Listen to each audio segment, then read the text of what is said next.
Ex CM Hemant Soren अब विधानसभा के budget सत्र में शामिल नहीं हो सकेंगे। उनकी याचिका को हाईकोर्ट ने खारिज कर दिया है। हेमंत सोरेन ने क्रिमिनल रिट याचिका दाखिल की थी और हाईकोर्ट ने दोनों पक्षों को सुनने के बाद फैसले को सुरक्षित रखा था और आज फैसला सुनाया है, जिसमें याचिका को खारिज कर दिया है हाईकोर्ट ने। न्यायाधीश सुजीत नारायण प्रसाद की अदालत ने ये फैसला सुनाया है। पीएमएलए कोर्ट के फैसले को चुनौती दी गई थी। पीएमएलए की विशेष धाराओं का हवाला भी दिया गया था, लेकिन उसके बाद अब हेमंत सोरेन की इस याचिका को खारिज कर दिया गया है। तो ये बड़ा झटका हेमंत सोरेन को लगा है। सहयोगी नीरज हमारे साथ इस मामले पर जुड़े हुए हैं। नीरज, लगातार कोशिश हो रही है ये हेमंत सोरेन की तरफ से या जेएमएम की तरफ से यूं कहे कि किसी तरह राहत मिले कोर्ट से उन्हें, क्योंकि ईडी की गिरफ्त में इस वक्त हैं हेमंत सोरेन। लेकिन अब ये तय हो गया कि बजट सत्र जो अब 1-2 दिन ही बचा है उसमें शामिल नहीं हो पाएंगे हेमंत सोरेन। ये कितना बड़ा झटका उनके लिए?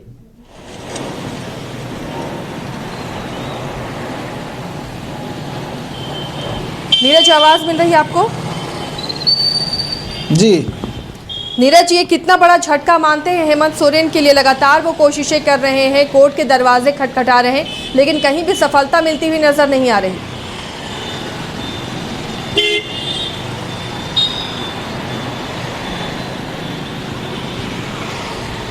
नीरज, आवाज मिल रही है आपको? नीरज, अगर सवाल सुन पा रहे हैं तो ये कितना बड़ा झटका माना जाए हेमंत सोरेन के लिए? हालांकि बजट सत्र में 1-2 दिन ही बचे हैं, लेकिन अगर ये फैसला उनके खिलाफ गया है, उनकी याचिका को खारिज कर दिया गया है, तो कहीं ना कहीं जितने भी कोर्ट के दरवाजे खटखटा रहे हैं हेमंत सोरेन, उन्हें निराशा ही हाथ लग रही है। देखिए, अब 3 कार्य दिवस ही बच गए हैं विधानसभा सत्र के, और क्योंकि जो हेमंत सोरेन हैं उन्होंने पीएमएलए कोर्ट की जो फैसला था उसको चुनौती दिया था, और कहीं ना कहीं ये बातें जो है हाईकोर्ट में रखा भी गया था कि इससे पहले बहुत सारे ऐसे नेता रहे हैं, विधायक रहे हैं, जिन्हें सत्र में शामिल होने की जो है इजाज़त झारखंड हाईकोर्ट से मिली हुई है। लेकिन जो याचिका हेमंत सोरेन की ओर से दाखिल की गई थी उसका जब सुनवाई हो रहा था उस समय ईडी की ओर से कहीं ना कहीं जो है विरोध किया गया था। तमाम जो बातें थी, तमाम जो आधार था वो रखा गया था, और कहीं ना कहीं उसी आधार को मानते हुए आज झारखंड हाईकोर्ट ने याचिका को खारिज कर दिया है। हालांकि सुप्रीम कोर्ट का रास्ता अभी भी हेमंत सोरेन के पास बचा हुआ है, लेकिन अगर याचिका सुप्रीम कोर्ट में दाखिल की जाती है तो इमीडिएट बेसिस पे जो है सुनवाई होगी, तभी हेमंत सोरेन को अगर सुप्रीम कोर्ट से कुछ राहत मिलती है तब शामिल हो सकते हैं। नहीं तो बजट सत्र खत्म होते तक लगता नहीं है कि जो है हेमंत सोरेन की ओर से कुछ वैसा देखने को मिलेगा, क्योंकि मैंने शुरू में ही कहा कि कार्य दिवस 3 ही बचे हुए हैं, यानी कि कल का दिन है गुरुवार, शुक्रवार और जो आखिरी कार्य दिवस है सोमवार। ये 3 दिन का जो सत्र है अब बचा हुआ है। ऐसे में अब हेमंत सोरेन के रुख का इंतजार करना होगा कि हेमंत सोरेन क्या कुछ करते हैं, क्या सुप्रीम कोर्ट में जो है झारखंड हाईकोर्ट के फैसले को चैलेंज करते हैं, क्योंकि पीएमएलए कोर्ट का जो फैसला था उन्होंने उस फैसले को झारखंड हाईकोर्ट में चुनौती दी थी। 22 फरवरी को उन्होंने याचिका फाइल किया था, 23 फरवरी को उस पर सुनवाई हुई थी, और जिसके बाद ईडी ने समय की मांग की थी और इसके बाद समय भी दिया गया था, और 26 फरवरी को मामले की सुनवाई हुई थी और फैसला सुरक्षित रख लिया गया था झारखंड हाईकोर्ट से। और अब जो है फैसला आ गया है। हालांकि फैसले के बाद ऑर्डर में क्या कुछ है वो अभी तक जिक्र नहीं है, ऑर्डर अपलोड नहीं हुआ है, बस ये है कि याचिका खारिज हो गई है। हालांकि इंतजार करना होगा झारखंड हाईकोर्ट का जो विस्तृत ऑर्डर होता है उसमें क्या कुछ रीजन दिया गया है, उसका इंतजार करना होगा। लेकिन कह सकते हैं कि हेमंत सोरेन की मुश्किलें कम होने की नाम नहीं ले रही है, और एक बार फिर से झारखंड हाईकोर्ट से हेमंत सोरेन को बड़ा झटका लगा है। अब हेमंत सोरेन की जो उम्मीद थी झारखंड विधानसभा के बजट सत्र में शामिल होने की, वो उम्मीद जो है खत्म हो गई यहाँ से। वाकई ये बड़ा झटका ही है, क्योंकि बजट सत्र में जो 2-3 कार्य दिवस बचे हुए हैं उसमें शामिल होना चाह रहे थे एक्स सीएम हेमंत सोरेन, लेकिन ये बड़ा झटका उनके लिए। राजनीतिक रूप से देखें नीरज, तो ये कितना बड़ा नुकसान जेएमएम के लिए है?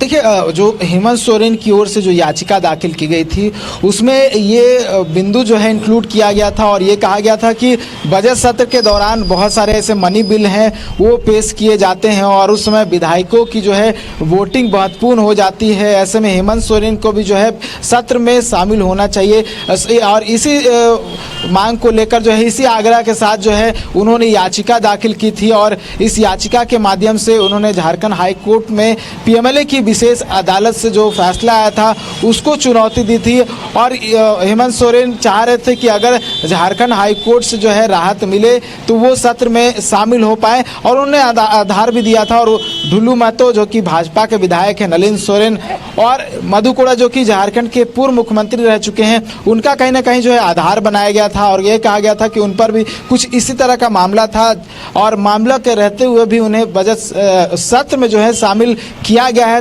ठीक उसी प्रकार से हेमंत सोरेन को जो है अनुमति मिलनी चाहिए, लेकिन झारखंड हाई कोर्ट ने उनकी जो चुनौती वाली याचिका है उसे खारिज कर दिया है।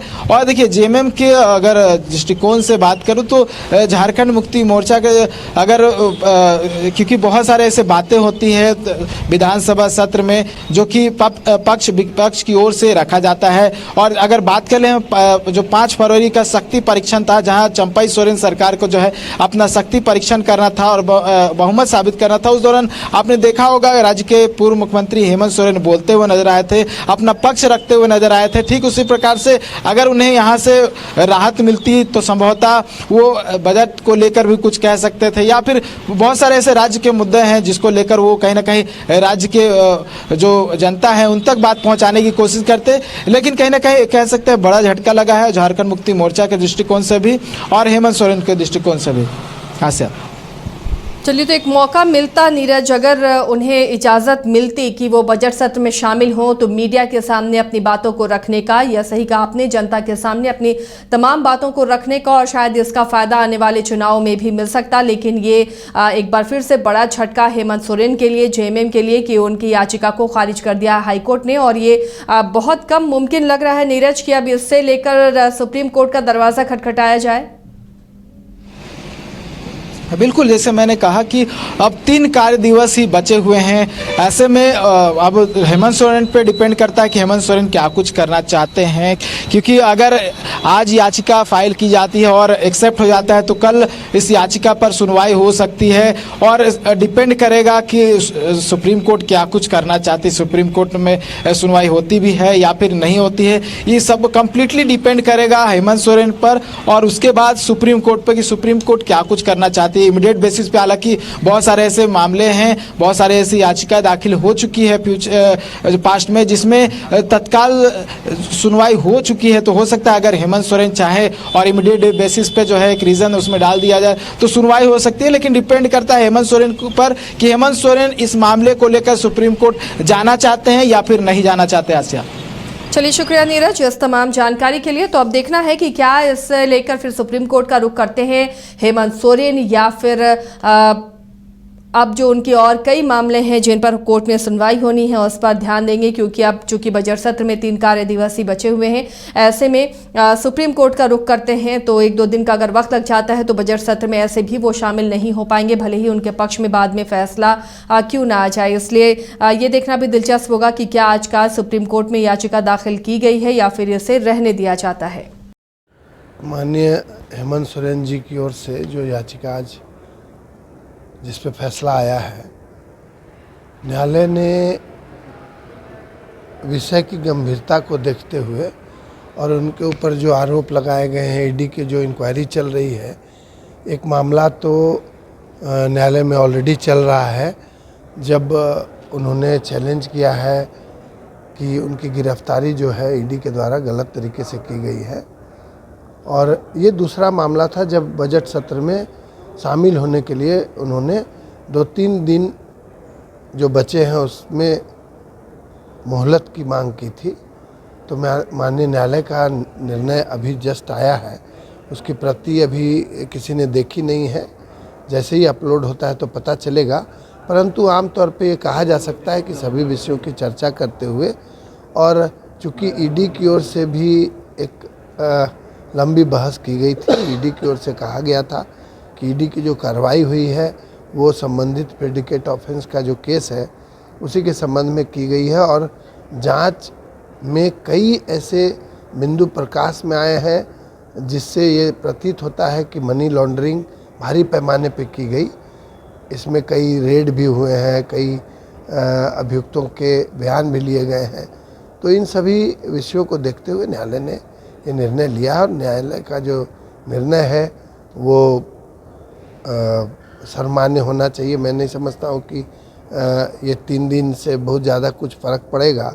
इन्वेस्टिगेशन जो है मामले की चल ही रही है और उनका जो रिमांड पीरियड था वो यद्यपि ख़त्म हुआ है और बेल का जो मामला है, जो गिरफ्तारी से संबंधित क्रिमिनल रिट पिटीशन है, आरंभ में तो मैं समझता हूँ कि रॉन्ग एडवाइस मैं कहूँगा कि सर्वोच्च न्यायालय में भी याचिका दायर की गई और साथ साथ उच्च न्यायालय में भी याचिका चुकी थी।